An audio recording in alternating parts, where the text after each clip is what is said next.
নমস্কাৰ বন্ধুসকল, আজি হৈছে 18 এপ্ৰিল আৰু শুক্ৰবাৰ আৰু আজিৰ পুৱাৰ কেইটামান গুৰুত্বপূৰ্ণ খবৰ হৈছে।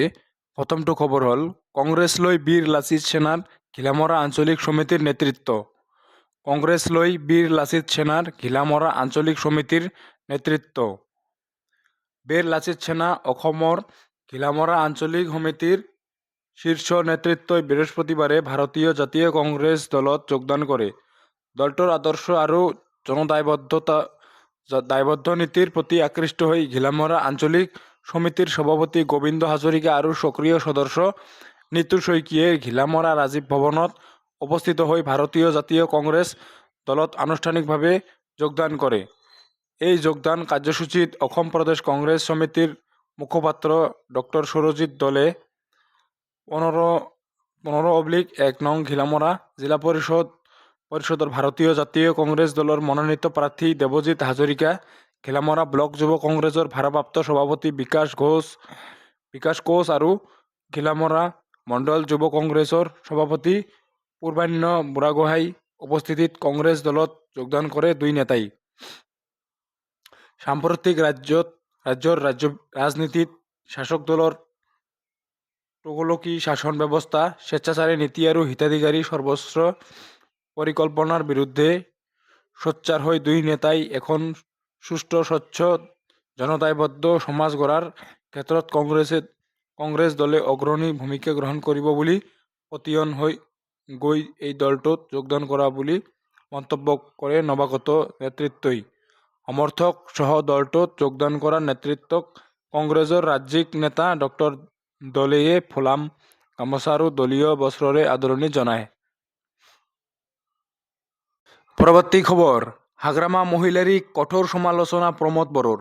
হাগ্ৰামা মহিলাৰীক কঠোৰ সমালোচনা প্ৰমোদ বড়োৰ। কোকৰাঝাৰৰ বড়োলেণ্ড অতিথিশালাত সংবাদমেল সম্বোধন কৰে বিটিআৰৰ মুখ্য কাৰ্যবাহী প্ৰমোদ বড়োৱে। সংবাদমেলত বিটিচিৰ প্ৰাক্তন মুখ্য কাৰ্যবাহী তথা বিপিএফৰ সভাপতি হাগ্ৰামা মহিলাৰীক কঠোৰ সমালোচনা কৰে প্ৰমোদ বড়োৱে। প্ৰমোদ বড়োৱে উল্লেখ কৰে হাগ্ৰামা মহিলাৰী আৰু কেতিয়াও চিফ হ'ব নোৱাৰে। বিপিএফে গণতন্ত্ৰৰ ABCD নাজানে। বিটিচিৰ চিফ কোনে হ'ব সেয়া ৰাইজে নিৰ্ধাৰণ কৰিব। মিথ্যাচাৰী বিপিএফে ৰাইজক বিপথে পৰিচালিত কৰাৰ প্ৰচেষ্টা চলাইছে।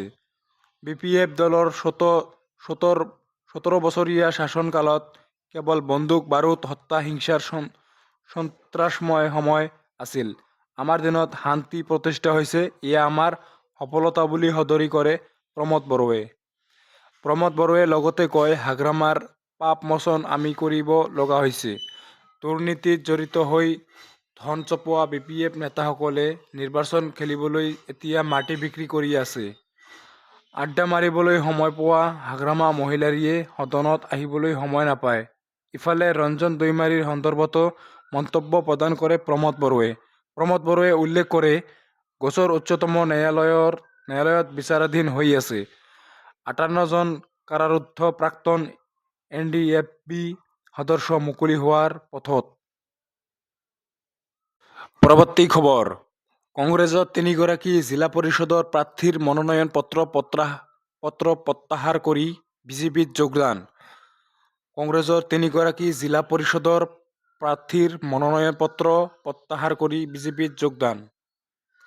পঞ্চায়ত নিৰ্বাচনৰ প্ৰাক্ক্ষণত কংগ্ৰেছ দলৰ বাবে আন এক মোক্ষম আঘাত। নদুৱাৰ সমষ্টিৰ পঞ্চায়তৰ আসনত 100% বিজেপি সমৰ্থিত প্ৰাৰ্থী বিনা প্ৰতিদ্বন্দ্বিতাৰে নিৰ্বাচিত হয়।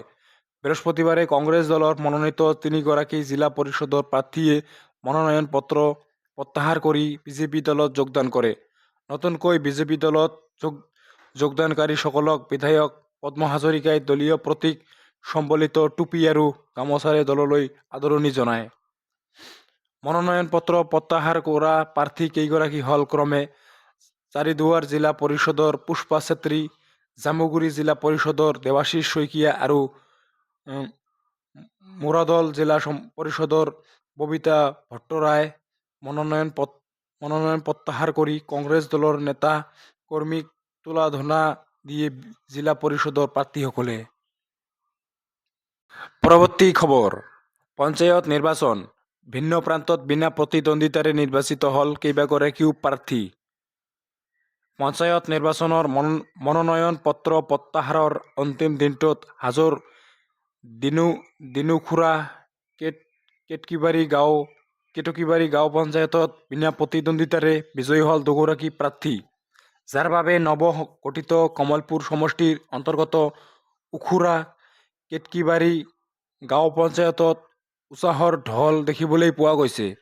পঞ্চায়তখনত দুগৰাকী প্ৰাৰ্থী ৰুমি কলিতা আৰু গীতিকা দাস বিনা প্ৰতিদ্বন্দ্বিতাৰে বিজয়ী হৈছে। দুয়োগৰাকী প্ৰাৰ্থীৰ বিপৰীতে কোনো প্ৰাৰ্থী নথকাৰ ফলত অনায়াসে বিজয়ী হ'ল দুয়োগৰাকী প্ৰাৰ্থী। উল্লেখযোগ্য যে বিজেপি দলৰ পৰোক্ষ সহযোগত মনোনয়ন দাখিল কৰিছিল দুয়োগৰাকী প্ৰাৰ্থীয়ে। পৰৱৰ্তী খবৰ, সৰ্বানন্দ সোণোৱালে আয়োজন কৰা ৰঙালীৰ এনাজৰী অনুষ্ঠানত ৰেখা গুপ্তা কিৰেণ ৰিজিজুৰ অংশগ্ৰহণ। ৰঙালী বিহুৰ উৎসাহৰ মাজত বৃহস্পতিবাৰে সন্ধিয়া নতুন দিল্লীৰ চৰকাৰী বাসভৱনত কেন্দ্ৰীয় বন্দৰ, জাহাজ পৰিবহণ আৰু জলপথ মন্ত্ৰী সৰ্বানন্দ সোণোৱালে আয়োজন কৰা ৰঙালীৰ এনাজৰী শীৰ্ষক অনুষ্ঠানত দিল্লীৰ মুখ্যমন্ত্ৰী ৰেখা গুপ্তা, আন এগৰাকী কেন্দ্ৰীয় মন্ত্ৰী কিৰেণ ৰিজিজু প্ৰমুখ্যে কেইবাগৰাকীও গণ্য-মান্য ব্যক্তি, দিল্লীস্থিত উত্তৰ পূৰ্বাঞ্চলৰ ৰাইজ আৰু শিল্পীসকলে অংশগ্ৰহণ কৰে। কেন্দ্ৰীয় মন্ত্ৰী সৰ্বানন্দ সোণোৱালে সকলোকে ৰঙালী বিহু আৰু অসমীয়া নৱবৰ্ষৰ আন্তৰিক ওলগ জনাই সকলোৰে সুখ সমৃদ্ধি কামনা কৰে।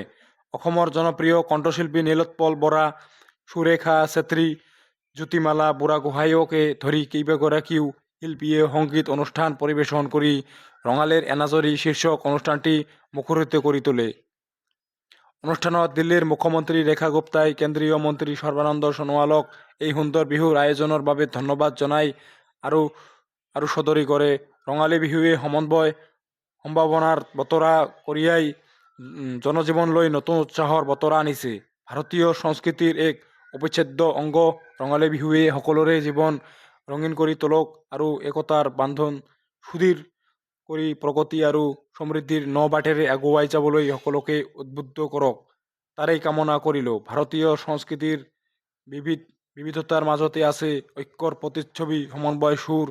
ৰঙালী বিহু আৰু অসমীয়া নৱবৰ্ষৰ প্ৰাণৱন্ত সময়ত মই সমূহ অসমবাসীলৈ আন্তৰিক ওলগ জনালো আৰু সকলোৰে কুশল মংগল শ্ৰীবৃদ্ধিৰ কামনা কৰিলো বুলি উল্লেখ কৰে দিল্লীৰ মুখ্যমন্ত্ৰীগৰাকীয়ে।